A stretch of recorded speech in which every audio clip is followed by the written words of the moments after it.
Hello, and welcome to my review of WrestleMania. I know this is late, but my cameraman has been sick this week, so I gotta do this one on my own. I don't have a cameraman, it's sitting on top of my TV, so that's why it looks like this. Now, WrestleMania was this Sunday. We had a big party at my house with a couple of my friends, and we had a great time. However, WrestleMania this year was not as good as the previous three I've watched. Now, to start off with, the Unification Tag Team match, which I guess was going to be the curtain jerk for the show. I was right, it was the first match. However, it was a dark match, so we didn't get to see that one on pay-per-view live. That was just something they did for the fans, and Carlito and Primo won that match. And based on what I've heard, it wasn't that great of a match, but I did get that prediction right, so I was happy with that. Now, the next match was the Money in the Bank. It was an okay match, not as good as some of the previous Money in the Bank matches there have been in the past, but it was pretty good. I mean, Shelton Benjamin, he does some crazy stuff, and so does Christian when he tried to hit the Imperitor off the ladder. That was awesome, even though they botched that spot. But all in all, it was a pretty good match. I was kind of upset that they didn't put Christian over, because Christian was my pick to win this. He deserves to be on the A or B brand, and I figured that would be a way for him to get it, but, who knows. But all in all, it was a good match. If Christian did not win it, which he obviously didn't, I would want CM Punk to win, which he did, and he also repeated from the previous WrestleMania. So, 3 out of 5 stars. Then we had a 20-minute Kid Rock concert, which was a complete waste of time. It was very boring. Me and my friends hated that part of it. Then we had the Miss WrestleMania Diva Battle Royal. A couple problems I have with this match was there was no entrance for the Divas. It was just, they just came out there and did their thing. And it was hard to tell who was in there, because there was Divas in there that should have been recognized, like Sunny and Tori Wilson, Molly Holly, Jackie Gata, and they didn't get their entrances. And then the worst part about this was they put Santino Marella in drag, and he won the match. What is the point of having this Miss WrestleMania thing just to have one of your male superstars win it? I don't get it. So anyway, that was a bomb. I agree with Aaron Riff. So those of y'all who know who Aaron Riff is, then yeah, and y'all read his blog, and I pretty much agree that was a bomb. Then we had the Legends match, and this was actually a lot better than I thought it was going to be, but it was just mostly because of Roddy Piper and Ricky the Dragon Steamboat. More Ricky the Dragon Steamboat than Piper, because Ricky the Dragon Steamboat proved he can still go at 56 years old. God bless him. He went out there and put on a show, and he laid in those chops, and and they were saying on No DQ, he probably was like, this is how it's done, and that was just great, because he looked like he hadn't lost a step, and he was doing phenomenal things. Then Mickey Rourke comes and gets involved, and that was okay. I expected it to be a little bit longer than he was, but he got one punch on Chris Jericho, and the punch didn't look that good, but it was okay for what it was. I enjoyed that match mostly because of Ricky the Dragon Steamboat.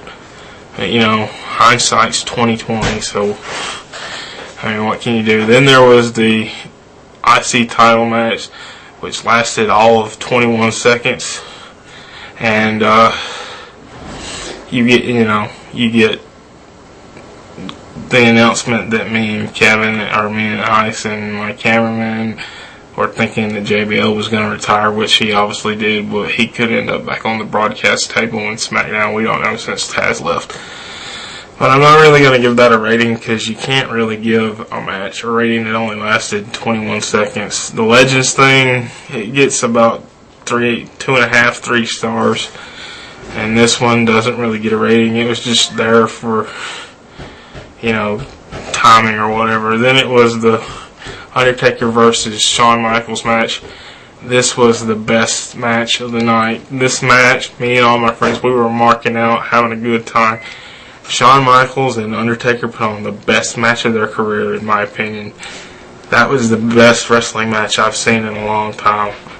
And it was just great, and they both took their spots really well, you know, and there was very little botched places, if any at all. I can't even remember any, and after about 4 finishers, you wonder what else can these guys do, and Undertaker went over just as I thought he would, so I was really pleased with that match. Then we had the 3-way for the world title.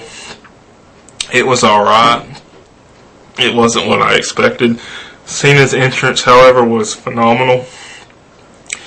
But yeah, it was just okay. And Cena won again. You know, big surprise. You know, like we didn't know. I don't understand what the thing is with Cena. He doesn't need to be champion anymore. So Cena wins that match. We're all shocked, and I'm being sarcastic, as you can tell. Then we had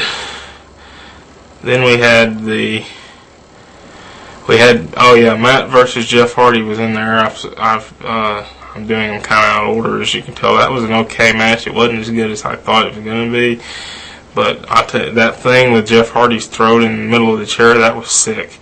That looked like that was real. You know, he's your brother, man. Go easy on him. You know, you don't crush your brother's throat. Not on purpose, anyway. Sorry about that. Then the world title, or the WWE title, with Triple H and Randy Orton. This match failed to deliver. It was very boring. You know, after all that build up for that match, and that's what we got. I mean, come on, Randy Orton and Triple H can put on a better show than that. It just, you know, the only thing cool about that match was Triple H's entrance. So anyway, in a nutshell, that was WrestleMania. And though it wasn't the worst, it wasn't the best one I've seen, it was by far from the worst. So, you know, all in all, probably a 7.5 rating. But most of those stars come from the Undertaker match. Because if you haven't seen this match, look it up. Or rent it, or, you know, whatever. Just for this match. Because I'm telling you, it was the greatest match I've seen in a long time. So, anyway, and those of you who watched my 12 rounds movie review on YouTube, it got very positive reviews. I thank y'all all for that, and there are more of them coming. Movies that will include Slumdog Millionaire, which I watched recently, Milk, which I watched recently, Zack and Miri Make a Porno, if I can ever, you know, get up to the video store and rent it, The Changeling, Australia, all those movies. If you have any questions about anything wrestling related, movie related, or you just want to ask me a question, feel free to. My email is dakotanow@yahoo.com, or my MySpace page, dakotanow@myspace, or, you know, /MySpace, whatever. And if you have a movie you would like for me to review, then send it in. I would be glad to do that. So until next time, see you later.